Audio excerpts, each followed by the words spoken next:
There are I said molecules of life. There are three molecules of life. One is protein, the other is DNA, the third is lipids.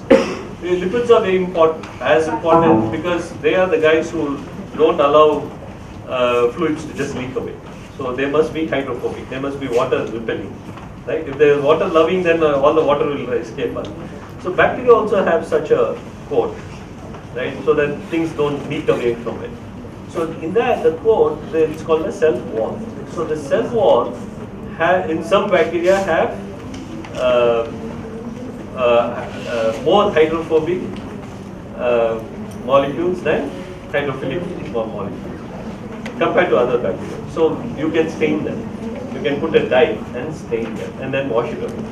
So wherever it is hydrophilic, the stain remains. So those are called Gram. So the guy called Thomas Gram who invented that stain, and therefore that is called Gram positive. There's something called Gram negative where you can wash away. What is bovine spongiform encephalopathy? Okay, bovine. This is it was thought that for a long time that DNA and RNA, for any disease to be formed, the bacteria, virus or something like that should have a DNA or an RNA, right? So that the bacteria will have a DNA, but the virus can have a DNA or an RNA, infect your cell and make its own, take over the cell machinery. So this was thought was the disease. But now what has happened is that they have come up for a group of diseases which are based on protein. So this protein is a protein that you, for example, you can get it from an infected, mostly infected meat. People especially brain, they eat the brain of that. And in that, the protein has a specific three-dimensional structure. This protein reacts with the protein in your brain and converts that into this form. A normal protein that is there in your brain interacts with this protein and converts it into the same form. So what happens is this becomes very, very small. So it looks as if there are holes in your brain. So it looks like a sponge. Sponge has holes, right? So it's called bovine. It was first found in a group of humans in Papua New Guinea. It was called Crew's disease. And these guys were a group of cannibals who used to eat other people's brains. And actually this particular protein was found in their brain. And after some time they had tremors and then they died of neural disease. Then they found out that actually it was a protein based, so this is also known as prion disease. So these are all protein based diseases. So the whole thing is that the protein becomes smaller and smaller. It looks as if it usually affects the brain. So you will see that if you dissect the brain, so it was found in the screw disease, it was found in cows and sheep. And if you dissect the sheep's brain, you see holes in the brain. Because the protein has become smaller and smaller. And so this is called bovine. It looks like a sponge. So it's called spongiform encephalopathy. So what is the genetic material in prions? That's it. That doesn't have a genetic material. That's why it's called a protein disease. So what does it contain? It contains protein. See, for example, if my normal proteins were spherical, right? This prion protein is like a helix. I'm sorry, like a fiber. So this interacts with this fiber and becomes a fiber. Okay. This spherical protein interacts with this fiber and becomes a fiber. So the whole thing is what has happened. It has less space than the spherical. So it looks as if it has made holes. So your breech rings get all kinds of things, your function. Sir, is there any cure for brucellosis? Hello. Again, I wouldn't say that. See, we have a. I don't know how to explain that. Now, for example, if you look at life, a very philosophical idea of life, maybe you. If you have a very philosophical idea of life, one thing that the DNA, maybe you guys should research on that. I have some ideas of this, but I don't know how to. I'm too old to go about doing this experiment. If you look at life itself, you would see that DNA tells you about the stability of molecules, right? This is a thermodynamic thing. But some of us are very smart, very quick thinking, right? Others are just above average, like me. But you see that, so is there a kinetic information put into our DNA? Are you able to follow this? That is, if you talk to people, they may have the same DNA, but their repartee is very poor. They immediately tell you an answer, right? You would see such people. Okay, why is that? So they are able to make connections much faster. You would have thought about it. You would see a lot of things. You would say, oh yeah, but it will take you a long time to answer the question. But some guys really answer it very fast. The same thing you would have also thought. So both of you have thought the same way, right? So thermodynamically we are okay, but kinetically this guy seems to be much faster. So is there a kinetic information that is put into our DNA? You look at progeria. Progeria, how many of you know what is progeria? Okay, progeria is a disease which makes aging 10 times faster. There are about 5 cases like that, 11 cases like that in the world, where an 80-year-old boy will look like an 80-year-old man. It is, I don't know whether some of you have seen this movie called The Strange Case of Benjamin Buttons. Curious case. The Curious Case of Benjamin Buttons. There it's actually the other way of progeria. But you would see that progeria is exactly the opposite of what happens to so this is basically kinetic phenomenon because you are aging 10 times faster. So is that actually built into your DNA? And if it is built, then you can stop. If we understand in our DNA where this kinetic things lie, maybe you can stop. I think that's the only way.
Department of Biotechnology, to honor our Chief Guest Dr. P. Ramamurthy, Professor and Guest, Department of Inorganic Chemistry, University of Chennai.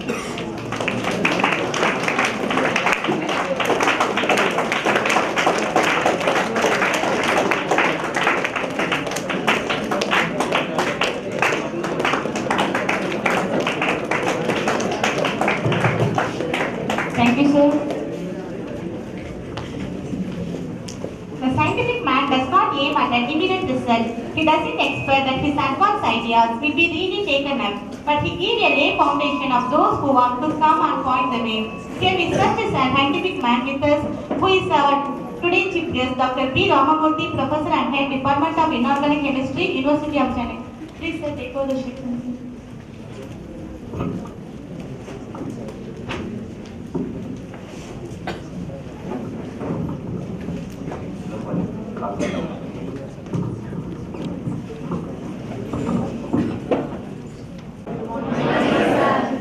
So I am not from University of Chennai, it is University of Madras. Our university has not changed in Chennai. Because we are 154 years old, we cannot change our name. Right? Fine.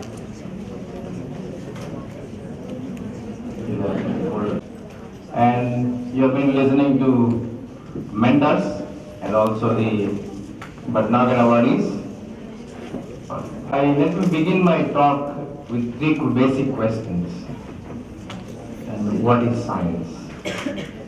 Do you have an answer for what is science? Yes? Everything you know is science.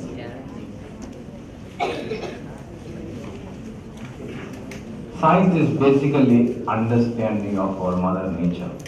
That is most important. Because we are trying to still understand. Many of them we have not understood so far. And next question is, why should we study science? Why do you think you should study? It's basically, we have to understand the nature. Then only you can have a duplication of the technology. You can have a technology out of the natural behavior that is happening. And have you understood the photosynthesis completely? Can you duplicate photosynthesis? So far, no. We are trying, keep on trying it. And because that itself is difficult. Have you understood complete human anatomy? Have you understood the problem in our bodies? Still not. So that itself is a science. That is where we learn science, practice science, do research, and try to evolve a technology for the support of mankind. That is how the science goes. And that is where, we are all here to inspire you guys to take up science. You know the recent trend of engineering institutions. There have been mushroom growth of the engineering institutions, and also the IT boom was there. Everybody thought that everybody will get a lot of salary, right? Now trends have reversed. You have to realize trends have reversed. Those who have gone for IT jobs, their salaries have not been increased for more than 5 years, 10 years. They all stagnate at a certain point. But there is no inspiration in the profession that you are practicing it. It is, it's just like a glorified typist. Maybe you do some technical development, software development, that is fine. Everybody need not end up in taking up an IT job. I've seen biotechnologists taking up an IT job.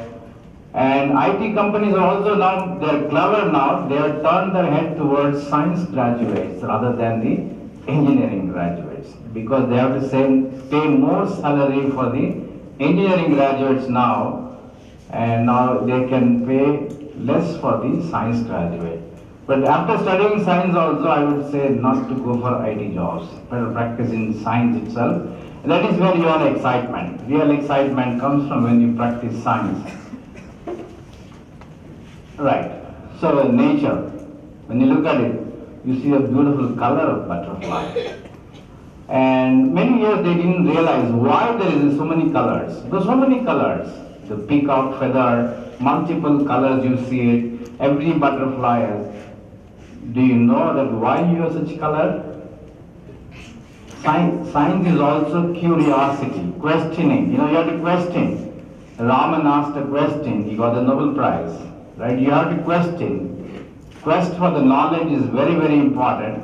And if you have it, you will be good at science. If you don't have it, the +2 schools now, what they are doing now, just making you like a memory machine. Don't do it. Learn, understand, practice science. Don't work for the marks that you are looking for. You always work for the knowledge that you are gaining it. And this is where you should differentiate, because all of us want to go into engineering, medical, all that fine, but for that you need a mark. You all memorize the textbook, you memorize the questions, memorize the answer. This question, this many lines, this many answers. That's all. That is what is the +2 students we are producing now. We don't want that. Science is something different. And many people initially thought there are a number of colored dyes, they were responsible for the color that you see it, but slowly they realized when the science has improved, technology has come out of the scientific basic principles, they could identify there are a number of nanostructured materials in this. Nature has given you nanostructured material. Now we are trying to synthesize nanostructured material for the technology that we are trying to use it, but nature has already given to us. And that itself we are not understood. Now, with the facilities, tools that we have, we can understand there is a nanostructured material, light is falling on that, and you get a beautiful interference patterns coming up, giving you nice colors. Otherwise, there is no color pigments. It's a colorless material having a multiple slits and giving you the interference patterns. Right. Next technology, television technology. We are using it now. And this technology, how it came? Which is responsible? The science is the responsible one. And which science is important? Basically, you have been using earlier CROs, cathode ray tubes, right? They were working on the principle of electron beam hitting on the surface of the inorganic particles, trying to emit light, and they have been using as a display devices. Now we are slowly moving towards LCD screens, LED screens. What is an LCD screen? Liquid crystal display. How does it work? How does it work? So this is the curiosity. When you see something, how does it work? This is the curiosity, you should have it. How does this projector works? How does this mic works? That is the curiosity. That is where the science as a root. Right? Science should grow like this. It's only when you ask questions. Don't blindly believe the teacher. Ask questions. You should always ask a question. Sometimes teachers, although they give an evasive answer, you don't know this thing, because they don't know it. Right? So if you ask your parents, they become angry. They'll say, shut up your mouth, because they don't know it. Kids are bright. There are a lot of questions in the mind. So you have to answer it. If you don't know the answer, at least teachers and the parents should go through it and try to give the answer. Right? When you are young, you don't know the answer for many things. As you grow up, you get the answer. But many scientific issues still do not have the problem. Right? Liquid crystal displays are basically chemistry materials. You have a beautiful liquid crystalline, like a solid phase, liquid phase, gas phase. You have the third phase, which is called the soft material, and they can be there. The light is falling from the back, and you have a transmission characteristics of the light, and that gives you different colors. And that is very, very important. Earlier we had a black and white liquid crystal materials. Now you have beautiful crystal giving you the colored materials. That is how we use the liquid crystal. LEDs are coming up, light emitting diodes. This is a technology change. For this technology, the science was the mother. So technology is like a daughter. It's a mother-daughter relationship. You always say it. Unless you have a basic science, technology cannot be there. Right? So from the science only they build the technology. That is very, very important to see it. Now, if I ask a question, which is the most important invention in the last century? Which do you think is most important? Internet, very good. Computers and internet. They were the most important invention. You can say it because they have conquered the entire world. Right? Tamil சொல்றோம் உலகம் உங்கள் கையில். I see the entire world in my phone now. I can see emails, I can talk to somebody through voicemail. Everything has come to your packet now. That's a convergence of technology that has happened because of the science development. Which was responsible? How computers were invented. எத்தனை பேருக்கு English சரியா புரியல? I was already told many of them are from Tamil medium. English புரியுதா? கஷ்டமா இருக்குதா? என்னோட action கொஞ்சம் வித்தியாசமா இருக்கும். அதனால சில பேர் you find it difficult. Then you can raise your hand. Okay? I can try to help you.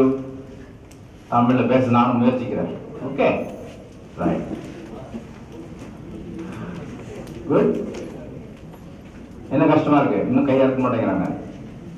I just noticed that the last century, you can call it like the computers and internet. How computers were invented? Right? Other principle, a material. You need a material to design. You need a material, silicon material. Silicon, எது என்ன? வெறும் மண்ணு. மண்ணு தான் silicon. மண்ணு plenty-ஆ இருக்கு. It's a mother earth. Right? So they have made the semiconductor materials. Semiconductor material மட்டும் இருந்தா போதாது, you need device, transistors, so many things. How they have done it? This is where science has shown a way. Integrated circuits, right? They have microprocessors. இது எல்லாம் என்ன அப்படின்னா ஒரு resistor ஒரு டிரான்சிஸ்டரை சின்ன ஏரியா நடக்குது. This is what is called as a nano dimension. They could not succeed in nano dimension at a very early age. They had only micro dimension. That's micrometer, micron technology. Now we are talking about nanometer. We call it like a nanotechnology. That is what is now catchy word. Everybody is getting attracted like information technology to nanotechnology. But problem is nanotechnology is matured enough. It is not matured enough in our country, right? So it is still at the science level.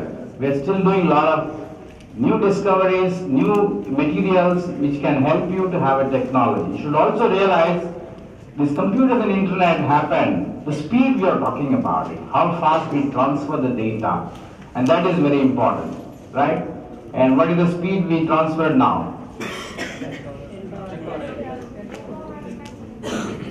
Say something.